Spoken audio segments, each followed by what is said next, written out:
আলাম তাকুন আয়াতি তুতলা আলাইকুম, আর আল্লাহর পক্ষ থেকে বলবে, বান্দা আমার কোরআন, আমার আয়াত, আমার হুকুম, আমার বিধান কি তোমার কাছে বলা হয় নাই?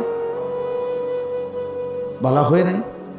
ফাকুনতুম বিহা তুকাদ্দিবুন, তুমি তো বারবার মিথ্যা মনে করছো। হ্যাঁ, তুমি মনে করছো হুজুর রেডি কয়ার, হুজুর রেডি কয়ার, এটা হইতো না, এটা হইতো না মনে করো, কিন্তু তুমি তো বাঁচতা না, তো কি লাভ হইল?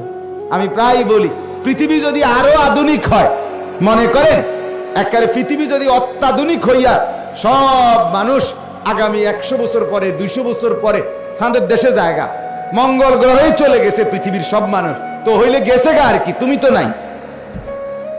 কথা বলেন, আমি মরে যাব কিনা বলেন না, আপনি মরবেন কিনা বলেন না, তো আমনে মরে গেলে পৃথিবী চাঁদের দেশে গেলে কি, আর মঙ্গল গ্রহে গেলে কি, আমি তো নাই। কিরে ভাই এটা বোঝো তো, আমি না থাকলে আরেকজনে ঠ্যাঙ্গালগি দিলে কি, ঠ্যাং নামাই রাখলে কি, দুনিয়া তো ভোগ করার সুযোগ নাই। এটা তো বলার সুযোগ নাই যে আমি যতক্ষণ ইচ্ছা দুনিয়ায় থাকবো। এখনো না মাতবরি করতে আরো যে আমার যতক্ষণ মন চায় আমি মাতবরি, অহংকারী, যৌবনের বড়াই দেখাবো, কিন্তু এটা তো বলতে একটা না যে আমি যতক্ষণ ইচ্ছা দুনিয়ায় থাকবো। চাই কার বাপের ক্ষমতা আছে আমার এনতে নেই, এমন শক্তি আছে কারো আমার? তাইলে ভাইয়া বড়াই করছো কেন, অহংকার করছো কেন?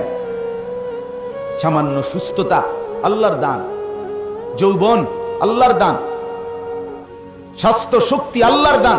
তুমি দেখো না ভাইয়া, কখনো কোনো দিন সামান্য পেটে অসুখ হইলে, পাতলা পায়খানা হইলে 5 বার 6 বার 1 ঘন্টা, তো তোমার মতো শক্ত সামর্থ্য যুবক যে গোটা দুনিয়া দৌড়াইয়া বেড়াও, তুমি সোজা হয়ে যাও বিছানায়, তো তুমি বুঝো না তুমি কত অক্ষম?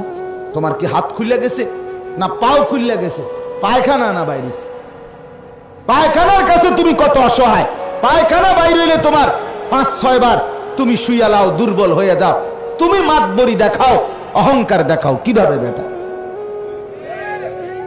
এক বুজুর্গের কথা শুনেন, কিতাবে আমরা পড়ছি, এক আল্লাহওয়ালা ব্যক্তি যাচ্ছিলেন, তো উনার সামনে এক যুবক খুব অহংকার করে হাঁটতেছিল। তো উনি বললেন, যুবক জমিনে অহংকার করে হাঁটো না, বিনয়ের সাথে হাঁটো। তো ওই যুবক উনাকে ধমক দিছে, এই মিয়া চেনেন আপনি আমি কে? আমা তাআলাম, আপনি জানেন? আতারিফুনি মান আনা, আপনি চেনেন আমাকে আমি কে? কথা বললেন। তখন ওই আল্লাহওয়ালা ওনার এই যুবককে বলছে, হ্যাঁ যুবক আমি চিনি তোকে, আমি চিনি বেটা তোকে, তুই শোন আমার কাছে, তুই কে? তো বলছে, বলেন আপনি। বলছে, তুই হলি প্রথম তুই হলি 1 ফোঁটা নাপাক দুর্গন্ধময় বীর্য, এরপরে তুই হইলি কিছুদিন পরে একটা পচা দুর্গন্ধযুক্ত একটা মরা লাশ, আর মাঝখানে এখন তোর পেটের মধ্যে আছে কিছু পায়খানা। এই হলি তুই। তোর শুরুটাও ছিল নাপাক, এখনো তোর পেটে আছে নাপাক, তুই অচিরেই একটা পচা দুর্গন্ধযুক্ত লাশ হয়ে পড়ে থাকবি। এই হলো তোর পরিচয়। কিতাবে লিখছে, যুবক তখন মাথা নোয়ায়, হায় সে তো আমার আত্মপরিচয় বলে দিল। অহংকার কিসের ভাইয়া? আলাইসা ফি জাহান্নামা মাসওয়াল লিল মুতাকাব্বিরিন, আল্লাহ তাআলা বলেন জাহান্নাম অহংকারীদের নিকৃষ্ট ঠিকানা। প্রত্যেকটা গুনাহ অহংকার। বাতারুল হক, নবীজি বলছেন অহংকার কাকে বলে? নবীজি বলছে বাতারুল হক, হককে গ্রহণ করতে অস্বীকার করা, আল্লাহর হুকুম রাসূলের তরিকা মানতে অস্বীকৃতি করা, এটাই অহংকার। আর আল্লাহ বলছে অহংকারের ঠিকানা, গন্তব্য জাহান্নাম। জাহান্নাম ওয়া গামতুন নাস। আর 2 নাম্বার অহংকার হলো অপরকে তুচ্ছ-তাচ্ছিল্য, নিজেকে বড় মনে করে। 1 নাম্বার হলো হক মানতে অস্বীকার। এখন নামাজের ওয়াক্ত, আজান হচ্ছে, আল্লাহ ডাকছে হাইয়া আলাস সালাহ, বান্দা তোকে আমি বানিয়েছি, তোকে আমি ডাকছি, তুই বললা না আমি যাব না। আল্লাহ বলে ঠিক আছে অহংকারী, আমি এর পরিণতি দেখাই দেবো। তুমি ভাত খাইতেছ, খা, ঘুম যাবি, ঘুমও যাস, এগুলো আমি কুত্তারেও খাওয়াই, এটি কোনো আশ্চর্য না, বাদ দুগা খাইস তুই, কিন্তু আমি তোরে বুঝাম, আমি দেখব তুই কার সামনে অহংকার করলি। আল্লাহ আমাদেরকে মাফ করে দেন। এতগুলো কথা বলার এবার উদ্দেশ্য কি? এটাই আমার শেষ অংশ বয়ানের।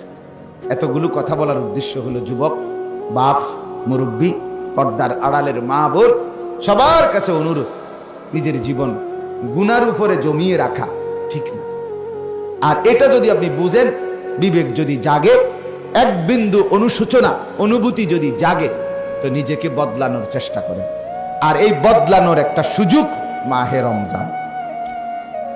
বলেন আলহামদুলিল্লাহ। ভাইয়া, তুমি যদি চেষ্টা করো বদলাইতে পারো। তুমি দেখো, একটু ভালো হয়ে দেখো, একটু চরিত্রবান হইয়া দেখো। আমি আবারও বলি দোস্ত, সমবয়সীদের আড্ডায় নিজের পরিচয় খুঁজে পাই। সমবয়সী বন্ধু, এক ক্লাসের, এক সাইজের, এক হমান্না, এরা কোনোদিন আলোর পথ দেখায় না। খুবই কম, খুব কম। সমবয়সী নষ্ট করে দেয়, এটা নিয়ম। এই জন্যই সর্বযুগে আল্লাহ তাআলার নিজাম যে ওয়াত্তাবি' মান আনাবা ইলাইয়া, আল্লাহ নিজে বলছে আমার বান্দা অনুসরণ করো তাকে, আমি আল্লাহর দিকে ঝুঁকে আছে, যে আমার বন্দিগি যে করছে, তোমার চাইতে বড়, তোমার চাইতে আল্লাহওয়ালা, তোমার চাইতে মুত্তাকি, তোমার চাইতে ভালো নামাজি, তোমার চাইতে বেশি চরিত্রবান, তার এরকম বড় কাউকে তুমি অনুসরণ করো, তাইলেই জীবনে তুমি আলোর পথ পাইবে।